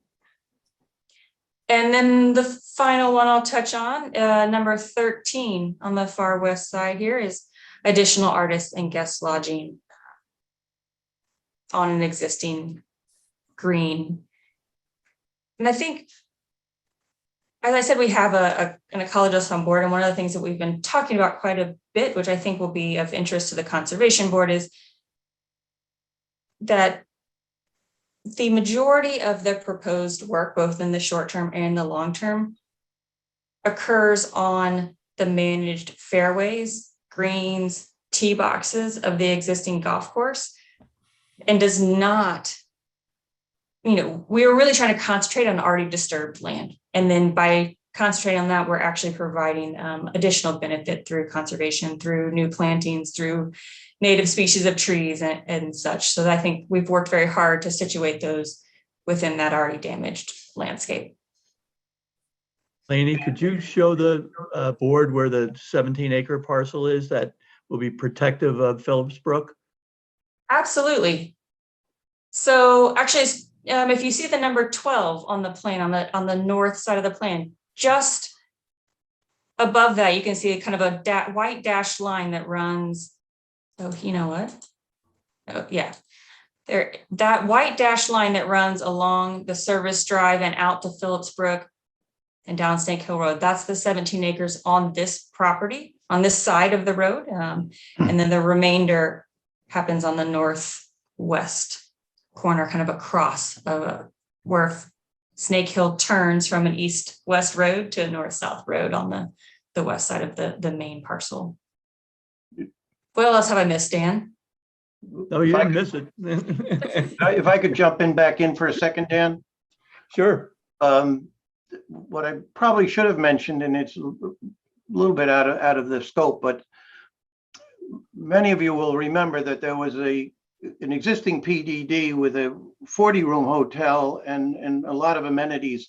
So that ultimately didn't happen. But what did happen was a very large septic system was put in for north of the number 13 on northwest of the number 13 in that open area. So that has reduced our need to build additional septic systems significantly. Depending on how it's ultimately structured in time, it may be several years before we need to build a septic system, and except for Mr. Davis's house, maybe for the tent, but that's yet to be seen. But at any rate, there's a lot of the septic system is in place and ready to serve this facility. Likewise, to the northwest and at the western end of that conserved area that Lainey just pointed out, there is a large detention basin and there's a drainage system that feeds much of the northerly portion of the property already in place and functioning much under its capacity. So we'll be able to take advantage of that and not have to do any more disturbance in that area. We will eventually have to put in 2 wells, one for the residents and one to supplement the water supply, but we don't have to put in a well for each of the buildings you see here. And we will have to put in some additional septic systems, one over in the vicinity of that number 24 on the eastern side of the property, and one somewhere near the Shakespeare Festival tent. So just wanted to mention and point out that a significant amount of the subsurface infrastructure is already in place. Thank you.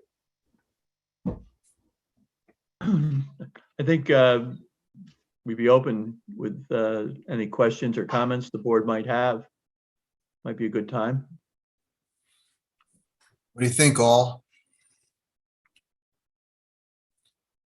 I'm willing to make a couple requests rather than comments. Sure. The project is controversial. I fall in the middle. I think there's great things that could come to the town for it. I think it also needs to be managed well.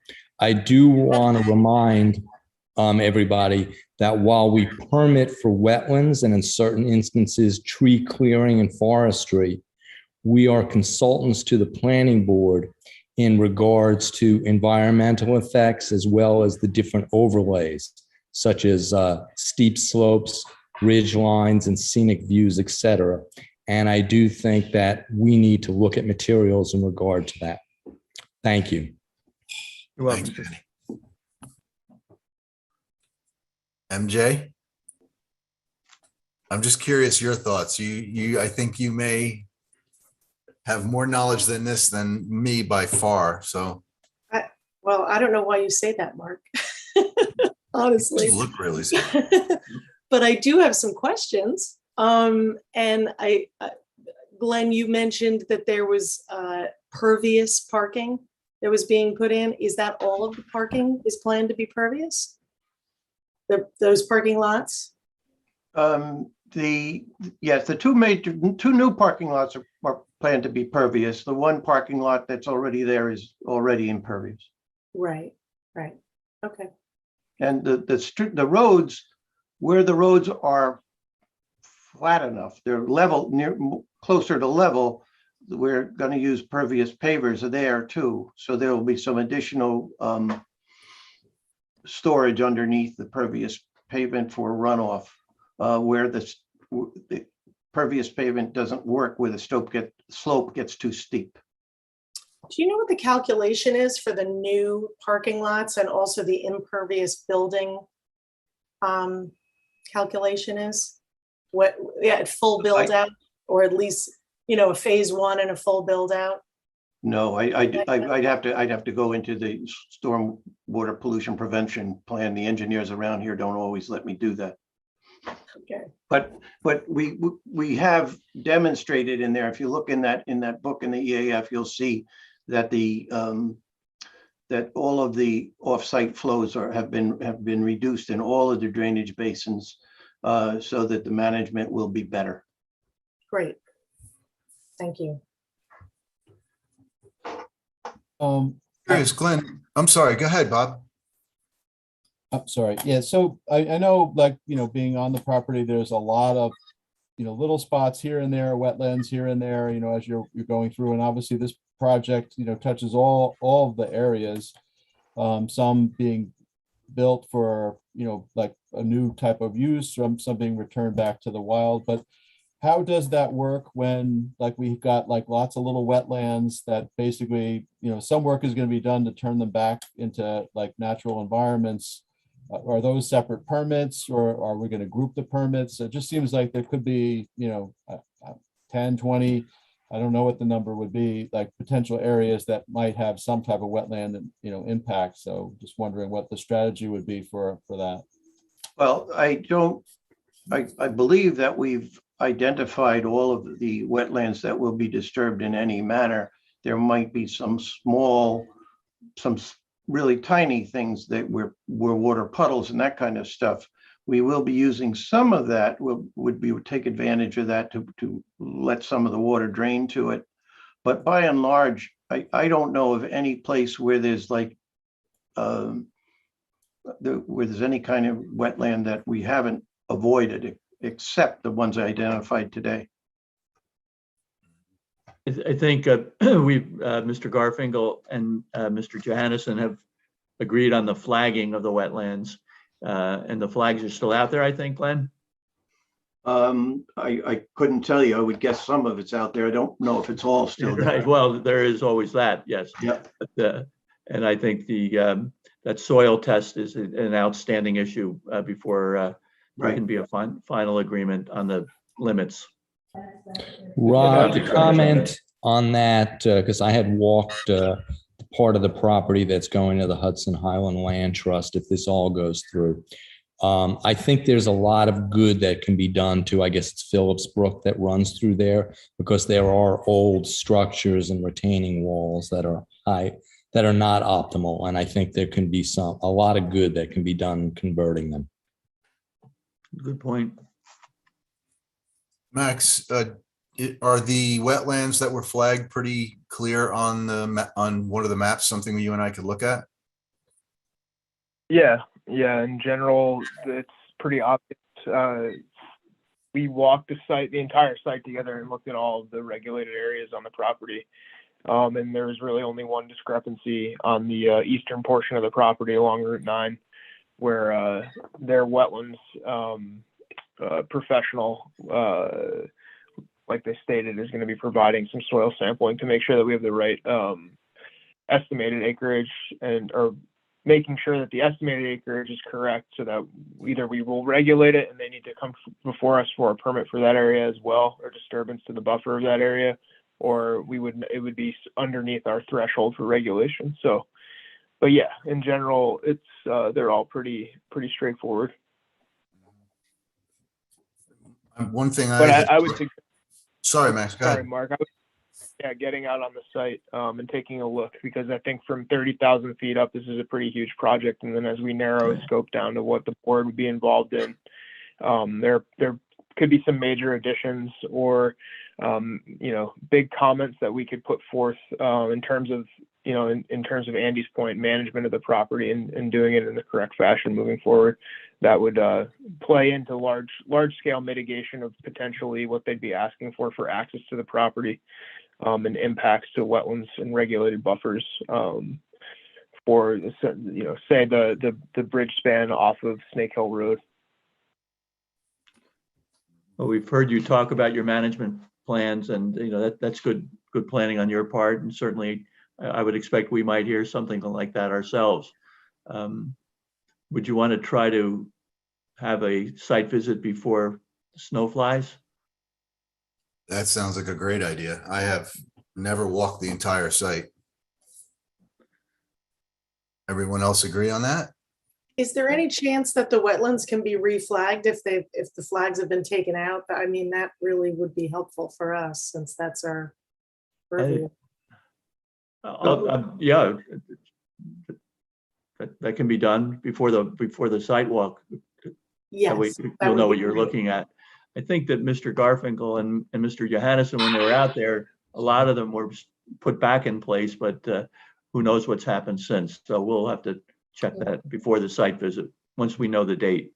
What would also, I'm sorry, continue. I'm sorry, go ahead. No, what I was going to say, what also would be helpful to us just before the site visit is if, and this is not going to be a perfect science, is where you might be asking or impinging on basically environmentally sensitive areas and scenic and ridge lines.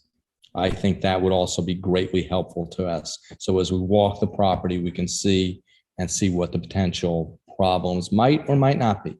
Thank you. Thank you. Glenn, I think in the past you've done overlays on projects, right, for us? Am I dreaming that or no? In terms of the overlay, the scenic overlay and the. That's all on the existing set of plans. It's already there, right? Okay. There's plenty of overlays on there, and we've avoided them. We've avoided the scenic protection overlay. That's the 250 feet off of the road, which most of our site has that 250. We've avoided the steep slopes. If you look at the plan with this, there's at least one that I had up for a little while that has the steep slopes highlighted in yellow, and you'll see we're largely off of them, or we're taking advantage of an existing road or something like that. So they do exist in the plan set. So what would be a great help, Glenn, is we have this document that's 1,000 some odd pages. If you could tell us what page a particular plan was on, and then we can zoom to it. Okay, I think it'll help everybody and get this done. I'll get that to you. There's actually a full set of plans. We'll get that done, but there's actually a full set of plans that are one of the appendices. So yeah, if you could tell us what that is, it'll save us all a lot of time. That'd be wonderful. We'll do. Kind of like an executive summary guide, to like, hey, these are the areas of interest, that would really help. Since we had that last conversation about sustainable, buildings and setting examples in, the community, has there been any thought or discussion about the type of structures that would be built here? Would they, consider green roofs and solar panels and try and make some type of, sustainable residencies at all?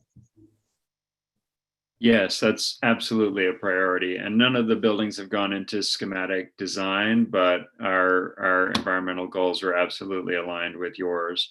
The architecture firm that we've engaged to design the Tensile Theater is a firm called Studio Gang, who have made sustainability and green building a real core value in their architecture practice. It'd just be great to showcase that in such a public space like this. Absolutely. Hear, hear. I think we can even share now potentially a plan that shows that we're avoiding the protected ridge line. Is that something Allie can put her hand on? Yes, let me just scroll to it. Give me a second. Just because it came up, and rather than, we'll provide you the index, et cetera. But Glenn, can you help the folks out with this? Or Lainey? Well, I can. I've got it up, Dan. Let me just scroll to it. Give me 1 second. So here's scenic protection.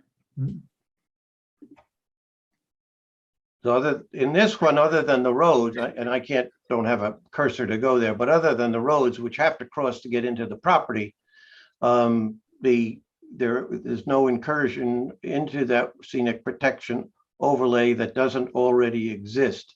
The change already changed the location of the artists' housing areas to the north. It was in the northeast corner. If you could show that, Valley. That originally was closer to the road, and it was going to go and make an incursion into the protected overlay zone. That's not going to happen. So some of that housing was split and moved to the west side that Laney showed you before. So if you go around, you'll see that there's nothing else other than the existing parking and maintenance facility that's been there forever, and that's hidden by the aqueduct wall. So we are going to use that for a septic area. I think I probably didn't point that out before, but that is existing parking area that we're going to utilize. Glenn, I have a question, and forgive me, I haven't looked at the plans closely. For the quote unquote, we'll call it theater, the event space. Is that a permanent building, or is it more like what was done at Boscobel, a high-tech tent? I think I can answer that, but Davis may want to chime in. There is actually, in the long-range plan, there's two. There's one permanent indoor structure that's a theater. That's that square rectangle, that white rectangle by the southeast parking, north end of the southeast parking. The tent structure is still a tent. It's still a tent, but it's not going to come down every year. It's going to, and Davis, you probably better describe that than I. No, you're right on, Glenn. It's a permanent tensile structure. So unlike our current tent at Boscobel, it won't have to go up and come down every year, which has its own huge environmental benefit. And then we don't have to have a big crane out there and put it up and take it down every year and store it. So has there been an assessment of how it might impact the view shed? Yes, we have done a very extensive view shed analysis through the Planning Board Commission, and that's included in the EAF documentation.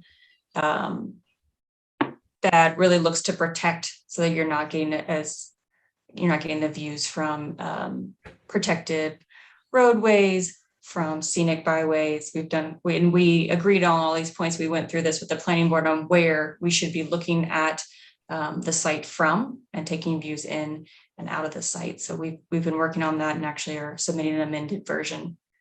Okay, so then I'll defer to Glenn again. If you could tell us where within the report we should be looking at that. And I'm assuming I'm asking you, Glenn, because you're the expert on sort of zoning and ordinances in the town for the applicants. Is it going to be considered a permanent structure or a temporary structure? Well, I think we just said that that's going to be up there on a permanent basis. It's not going to be taken, so it'll be a year-round structure. Okay, very good. I do need to at least mention that we're not really, you use the term protected ridge line. We do have a ridge line, and it's an important ridge line, and we're being very careful of the ridge line, but it's not a protected ridge line. Exactly. And what do you mean by a protected ridge line, Glenn? Well, there's a map that identifies the protected ridge lines in the town, and they are very specific. They were mapped, and this is not among them. Okay. This isn't a piece of that ridgeline protection zone. Fair enough. I thank you for the information.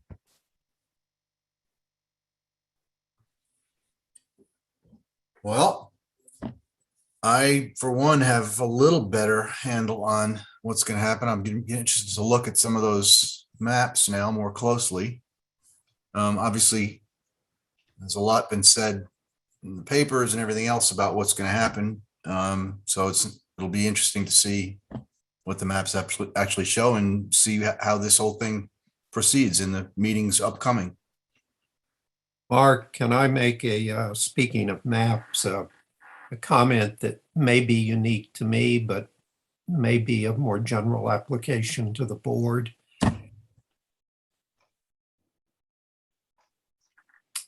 I think it would be helpful. I don't think we need the entire, or I don't need the entire submission in hard copy, but I think there's enough here that the board is going to be looking at on a recurring basis through this process, that it would be helpful to have the key maps, charts, visuals, etc., in hard copy in a manageable format that we can easily reference and locate, because sometimes, although I think everybody here is very comfortable looking at this stuff on their computer screen, it's sometimes helpful to be able to see it in hard copy as well. I don't think we want to ask Glenn or any of the other professionals each for separate multi-thousand page sets, which would be burdensome for the applicant and frankly burdensome for the board, because we sometimes get submissions that are so voluminous with a lack of organization and focus that it's difficult to use them effectively. But I would suggest that the professionals think about what type of executive summary of the entire application could usefully be provided to the board in an accessible hard copy format that it can come back to in future meetings, site visits, etc. That's a great idea. We can do that. I'd almost say, Glenn, because I assume you're heading this up in terms of distribution, maps that would help us when we do site visits or where the detail is hard to see looking at a PDF file. I know myself, I'd love to have copies of that. Otherwise, electronic submission of everything else would be fine. Sort of saves the environment and saves time and costs. Absolutely. Okay. We can put something together. I have to think about it a little bit, but I'll talk with Jan and we'll come up with the fellow who wrote the EAF and we'll come up with a package that's sort of tailored to you and minimizes the content. And at worst, we can always ask you, we need more. Right. And don't be bashful. No, we won't be. All right. Well, I honestly don't, I'm a little overwhelmed by this. I'll be very honest with you all. So one step at a time. Let's take the next step when we look at the maps. And then you'll reach out to us as to when you would like to see us again, or give us several dates, possibilities for a site visit after you look at some more material. Yes, sir. We'll do a deep dive and we'll rally and figure out when we're going to come take a peek. Okay. Thank you very much for your time tonight. Well, thank you. Didn't keep you out too late. No, well, Thank the you. beauty of virtual is no drive home. So thank you for that. Absolutely. Thank you, everybody. I appreciate Right. the time and consideration. Good night. Thank you. Have a good evening. Thank you. Guys, can we do Cheryl a favor and just do the July minutes? Did everybody have a chance to look at them? Yes. I wasn't at July, so I can't vote. I apologize. I didn't look at them, but if everybody else who was there looked at them and they're okay, then I think we'd be okay approving them. Bob, I guess I'm relying on you. Did you have a chance?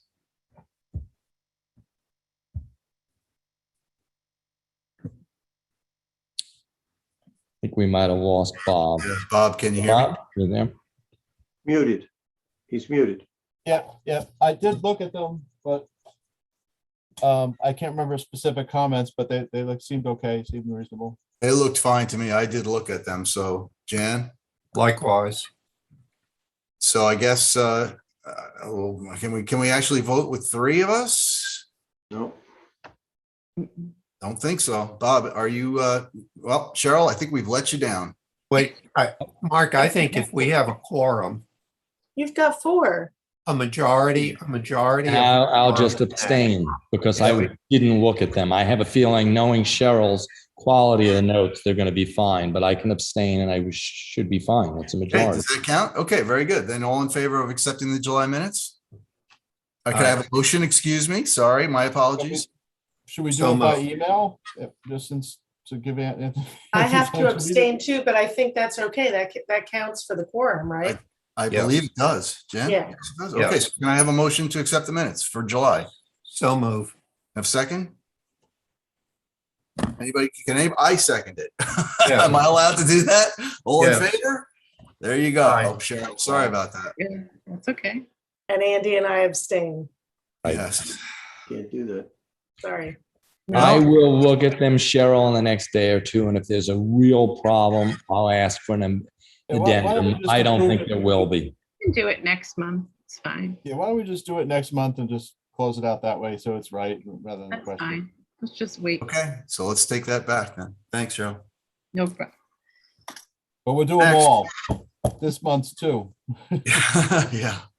Max, do you have anything else for us? No, I don't think so. All right, well then I think it's late enough for all of us. We'll take up the good fight next time. How's that? So can I have a motion to adjourn? So moved. I'll second. All in favor?